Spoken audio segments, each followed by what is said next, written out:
Vamos para nossa primeira notícia. Como Miss Thompson disse, e eu concordo e assino embaixo, o drama da consciência. Gente, uma coisa é certa. O Bruno De Luca, sempre muito conhecido, muito alegre, muito divertido, seja no canal aberto ou no canal fechado.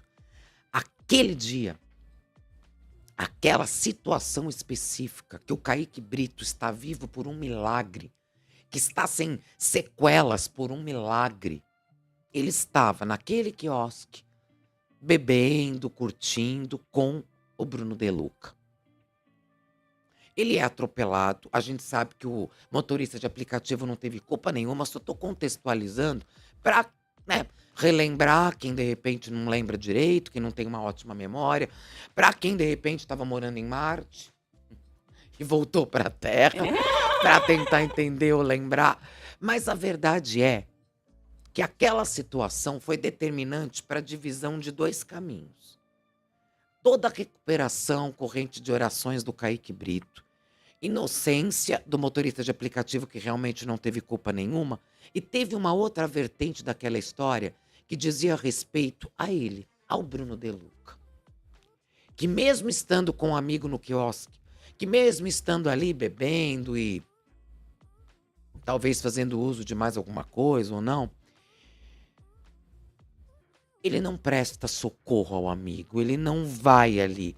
Não tem como dizer que ele não ouviu, que ele, o barulho do carro, o atropelamento, mas ele vai embora do local. Ele não só vai embora do local, como também no dia seguinte ele participa de um evento musical que estava acontecendo aqui em São Paulo. Acho que era o The Town. E o que a gente fez diante daquela situação? Todos nós. Eu gosto de falar com muito cuidado sobre isso, embora eu tenha expressado minha opinião já naquele momento. Que amigo assim a gente não precisa. Que amigo assim não é amigo. Pra beber, pra zoar, pra cantar, pra pegar mulher, pra dar risada, tá cheio de gente. Nada, na minha opinião, justifica ele ter ido embora. Nada. Nada, nem que ele tivesse medo. Pô, mas eu também tava ali meio tal, a polícia ia chegar. Dane-se. Dane-se. Porque na vida existe uma ordem de prioridade das coisas, e essa ordem de prioridade das coisas, ela não está em nenhuma cartilha. Ela está dentro da gente. Ela está diante dos valores e daquilo que nós fomos criados. E diante disso a gente vai tocando a nossa vida. Esses valores são determinantes para que a gente durma ou não em paz. Esses valores são determinantes, que são obviamente colocados à prova diante das nossas condutas. Porque nós temos os valores, nós temos aquilo que nossos pais ensinam, nós temos aquilo que a gente aprende ou não aprende. E ao longo da vida, todos esses valores, a nossa conduta, a nossa postura, a gente é colocado à prova o tempo todo. Às vezes de maneira mais suave, às vezes de maneira mais drástica. Mas pode ter certeza, somos sim colocados à prova o tempo todo. E essa ordem de prioridade dos valores, daquilo que a gente age diante de situações, das adversidades inesperadas da vida, as nossas atitudes são determinantes para como a gente vai conviver com elas depois. A gente vai ter paz ou não vai ter paz? A gente vai ter culpa, a gente não vai ter culpa. A gente vai ter orgulho das nossas ações ou a gente vai ter vergonha delas. Tirando a galerinha que não vale porcaria nenhuma, no geral, que mesmo agindo de maneira egoísta, vai dormir bem. Tem gente que é assim, tá? Não vamos viver na ilusão de que todo mundo vive com um sentimento de culpa quando erra. Não.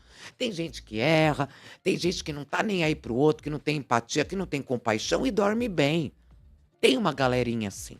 Mas tem uma outra galerinha que talvez, diante da adversidade e diante de uma situação que não foi uma atitude inspiradora e nem bonita, pode ou não viver com o seu sentimento de culpa. Que talvez e muitas vezes seja a maior pena moral que a pessoa tenha que conviver. A vergonha, a falta de amizade, É um sentimento, deve ser um sentimento bem autodestrutivo. E, diante da decisão do Ministério Público, o Bruno De Luca, que praticamente nunca se manifestou sobre isso, deu uma sumida boa, né? Com certeza não tem mais a amizade, o carinho e o respeito do Kaique, da família do Kaique e mais, do grande público. O julgamento veio aí. Na verdade, mesmo que o Ministério Público tenha inocentado o Bruno De Luca da omissão de socorro, porque ele abandonou o amigo atropelado e ó, vazou, mesmo que ele seja inocentado perante a justiça dos homens, o tribunal já aconteceu. Dois tipos, aliás. Talvez o dele internamente, moralmente, e do público. Que é inevitável, né? Que a gente olhe para aquela situação e fale: caraca, um amigo desse eu não preciso. Esse é o tribunal do público, né? De todos nós. E não é por ter prazer de apontar o dedo para ele para dizer: caraca, que atitude feia. É natural, é instintivo nosso. É ver aquela situação num todo e condenar determinadas posturas. É natural. Não somos melhores nem piores que ninguém, mas é natural, né? Se eu olhar e falar: nossa, o cara foi embora. O cara não prestou socorro pro amigo. Não é natural? É instintivo nosso. E esse tribunal, ele já foi julgado, acredito eu, e condenado. E talvez seja a pior parte, não sei. Ó, vamos entender. Tá lá, meu querido Lobianco, aliás, tá? Do meu querido Alessandro Lobianco, a notícia.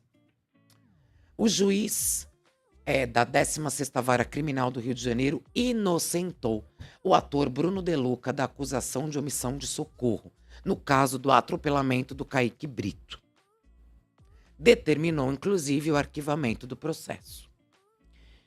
A coluna do Alessandro Lobianco lá no IG, teve acesso em primeira mão à íntegra do processo, após o delegado pedir o arquivamento do inquérito ao Ministério Público. O órgão acabou aceitando a denúncia, solicitando a necessidade de apuração do caso, isso lá no início. De acordo com os autos, o ator Kaique Brito comunicou às autoridades que não tinha interesse em representar no processo contra Bruno De Luca, pelo crime de omissão de socorro. Outro tapa na cara, né?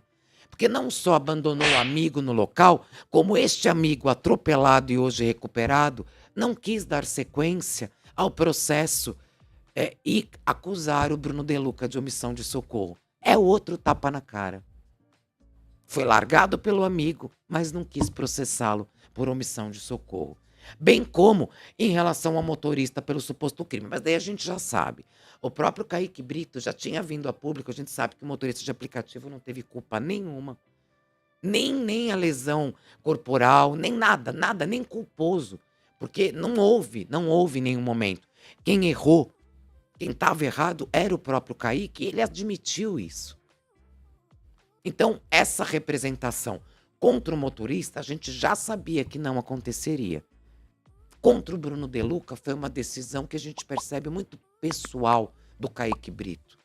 Gente, eu até me coloco no lugar. Se coloque no lugar, só pra gente fazer um exercício da situação. Você é atropelado, a culpa é sua, nesse ponto ele já admitiu. Você estava com um amigo, pra mim foi um milagre, né? A sobrevivência sem sequelas do Kaique. Você tem a chance, aquele teu amigo te abandonou, não te socorreu, não ligou pra ambulância, não fez nada. Foi embora, né, Bruno? E aí você tem a chance de dar continuidade ou não para acusar o seu ex-amigo de omissão de socorro. Eu acho, tá? Eu acho que eu também não daria sequência a esse processo. E você? Vamos subir essa enquete? Vamos subir? Você processaria o seu amigo por omissão de socorro? Né? Imagina a situação que ele te abandonou, esse amigo, amiga, que é o caso do Kaique Brito com o Bruno. Você, sim ou não? Eu acho que eu também não daria sequência. Essa pessoa não seria minha amiga de novo. Que eu acho que a maior pena que ela poderia ter, a pena, é, eu digo pena do peso da lei moral. Mas eu também acho que eu não processaria. E aí pior ainda, porque aí pega bonito, pega no coração. Cíntia, o cara estava drogado e foi embora por medo. Eu sei, Erasmo. Por isso que eu expliquei. Se estava drogado, se estava bêbado, que isso a gente não pode bater o martelo, né? Não tive nenhum laudo sanguíneo do Bruno De Luca, então a gente não pode afirmar. Mas é isso que eu quis dizer. É isso que eu quis dizer, não, é isso que eu disse. Na ordem de prioridade, o medo de ser pego foi maior do que de socorrer um amigo. Eu não falei isso agora? A gente pode ter uma ordem de prioridade moral. O medo de ser pego, talvez ali, meio alterado, foi maior do que de socorrer o amigo. É isso que eu disse. Existe uma ordem moral de prioridade dentro da gente. E ela é colocada à prova quando a gente passa por uma situação como essa. É isso que eu quis dizer. O Clécio, esse cara era o faz tudo na Globo. Depois disso sumiu. Sumiu, também acho. Também não continuaria. A culpa foi do próprio Kaique, Maria Elita. Sim, mas a questão é, a minha pergunta não é sobre o motorista. Isso o Kaique já não deu, que eu nem queria representar. Eu estou dizendo sobre a omissão de socorro. Não tem nada a ver. A pergunta que eu fiz é outra. Acusar e dar continuidade ao processo do amigo de omissão de socorro. De ver que ele foi atropelado, estava desacordado e o amigo vai embora e não socorre. Entendeu? Helenita, você escreveu aqui, ó. Ah, mas a culpa não é sobre. Ele sabe que a culpa foi dele de ser atropelado, tanto que ele sabe que o motorista de aplicativo não teve culpa. A minha pergunta não é essa. A minha pergunta é: o amigo não o socorreu. O amigo fugiu do local sem prestar ajuda. Essa é a minha pergunta. É moral, é de amizade, é de lealdade. Essa é a minha pergunta.